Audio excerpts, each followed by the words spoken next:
Oh yeah, he loves it here. He loves coming here. He loves exploring the environment. It's a really big outdoor space, but he also feels really safe here as well. I think it's really good for him to be able to explore this whole area.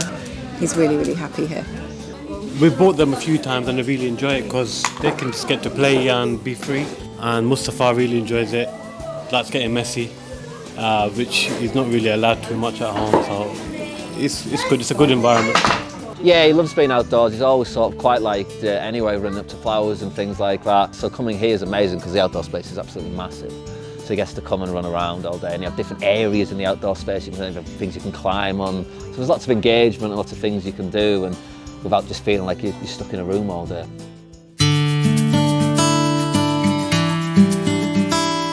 We've been here for a long time. The community has really changed. It's an area of deprivation, but over the last probably 10, 15 years, the pressures have grown due to gentrification in the area, pushing the rents up and pushing people into overcrowded flats. And for the children in those families, that often means that you're living in one room in a shared house. So you might not have access to the outside, you have all those pressures of being stuck in one room. So that really led us to start thinking about trying to create a space where children could come and play at the weekends, and we wanted it to be a targeted provision for children who might not get that access, and also for children with special needs where it might be really hard for parents to take them out. When we started the Saturday sessions, it was after COVID. So a lot of the families were anxious, some hadn't been outside with their children, not even to the park. And initially you can see that the parents were sometimes just taking over a little bit. So it was like trying to get them to let the child lead and for them to stand back. And then when we went to the forest for a couple of sessions, you can see the difference. They were willing to let their children take risks by climbing trees, which that was something that they were really anxious about before. So it was lovely to see that change in the children and in the parents as well. We have a child that came with a really high level of needs, and every little transition was really difficult. He had a little change in his routine. He will have big tantrums. He will refuse to walk. He was always in a buggy. We took him first at forest school during the nursery time without the parents, and Mom did give us a feedback that she can see a little of change already, but she didn't feel confident to take him out by herself. We invited her on the Saturday sessions with regular session. We already could see a big change on him. He was smiling, happy to explore. He was somebody that would refuse to touch any texture, but he was happy to play with the mud. He was happy to touch water. So Mom was just so happy. She always telling me, oh, now I'm going to take him out. And she did. And she said, oh, it's completely changed. It was really easy for her to take him out now. So it was a really lovely feedback from the parents and see that change on the children.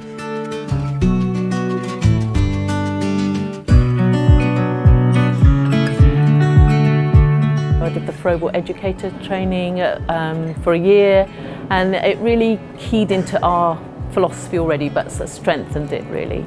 So for us, the things that stood out were the connection with nature, which we already had a strong belief in, and we knew that we had seen children regulate. We'd already started a forest school, but we didn't have trained leaders at that point. Getting the Froebel grant meant that we could train more forest school leaders and offer this session, and offer things like waterproofs to make it easier to get out, because we're aware that if you're in one room, it might be fine saying, oh, outdoor play is wonderful, but if you don't have the right clothes, and you might not have that much access to drying clothes, it's not actually that easy. So we wanted to make that part easier as well. I was one of the lucky ones that got to do the level 3 forest school leader trainings. Initially, when I started working at the nursery, I was volunteering to help with the forest school. So I've been doing that for a number of years. And then to have that experience backed up with a qualification, it was really nice. Me and my colleague, we went for the training. It was interesting to see because we were the only ethnic minority there. And that's one thing I have noticed in a lot of forest schools, there isn't that many ethnic minority leaders. And I think when there is, more ethnic minority children are more likely to join in. I am particularly lucky that the staff are really keen to do these sessions. But I think If you support your staff and you support the things they're interested in and give them good training, most staff, early years staff, have a desire to help children and families. Having the Forest School training has made them feel confident enough to run the sessions. I would say to people, go to the Froebel website. There's some absolutely brilliant webinars, there's short courses, there's so much free information that would support you if you were trying to find out more, particularly maybe about how Froebel wrote about nature and would think examples of things you could do that were Froebel inspired with nature. And all that is free.